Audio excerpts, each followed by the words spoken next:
Assalamualaikum warahmatullahi wabarakatuh. Perkenalkan nama saya Nur Utami dengan NIM 2204411034 dari kelas 2P Informatika. Di sini saya akan menjelaskan apa itu speech recognition atau pengenalan suara.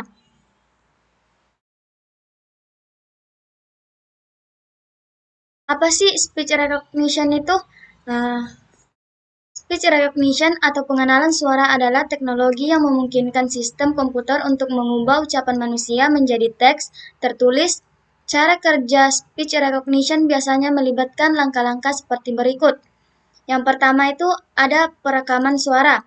Langkah pertama adalah merekam suara pengguna. Pengguna mengucapkan kata-kata atau kalimat yang ingin dikenali oleh sistem speech recognition. Perekam suara bisa dilakukan melalui mikrofon atau sumber suara lainnya. Yang kedua, ada pemrosesan digital.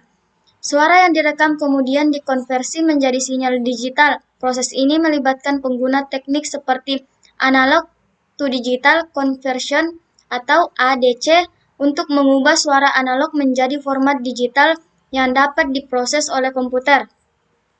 Yang ketiga, ada pemrosesan awal. Sinyal suara digital yang diperoleh kemudian melalui tahapan pemrosesan awal. Tahap ini termasuk menghilangkan kebisingan, normalisasi volume, dan penghapusan frekuensi yang tidak relevan. Tujuan dari tahapan ini adalah untuk memperbaiki kualitas suara dan meningkatkan kemampuan sistem untuk mengenali suara dengan akurat. Selanjutnya yang keempat ada ekstrak fitur. Setelah pemrosesan awal, karakteristik dari suara diekstrak untuk digunakan dalam pengenalan. Fitur-fitur seperti frekuensi, energi, atau durasi suara diproses untuk mewakili sifat akustik suara yang berbeda. Yang kelima itu ada pemodelan suara. Pada tahap ini, model suara dibuat menggunakan teknik seperti Hidden Markov Models atau HMM atau Deep Neural Network atau DNN. Model ini berisi informasi tentang karakteristik suara yang diambil dari sejumlah besar contoh suara pelatihan. Yang keenam itu ada pengenalan suara. Setelah model suara dibuat, sistem speech recognition membandingkan fitur yang diekstraksi dengan suara yang direkam dengan pola yang ada di dalam model suara. Kecocokan antara fitur suara dan model yang akan digunakan untuk mengidentifikasi kata-kata atau kalimat yang diucapkan. Yang ketujuh ada output teks.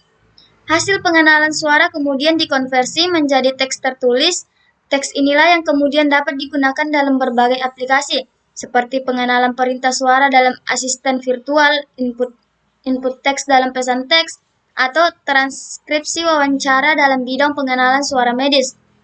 Yang kedelapan ada penyempurnaan dan pelatihan. Sistem speech recognition terus ditingkatkan dengan melibatkan ulasan atau umpan balik dari pengguna. Model yang cenderung disesuaikan agar lebih akurat dalam mengenali suara pengguna seiring dengan penggunanya yang lebih banyak. Proses di atas merupakan gambaran umum tentang cara kerja speech recognition. Teknik yang lebih canggih dan kompleks seperti deep learning dan natural language processing atau NLP dapat digunakan untuk meningkatkan akurasi dan kemampuan sistem speech recognition dan memahami konteks dan niat di balik kata-kata yang diucapkan. Mungkin itu saja yang bisa saya sampaikan. Wabillahi taufiq wal hidayah. Wassalamualaikum warahmatullahi wabarakatuh.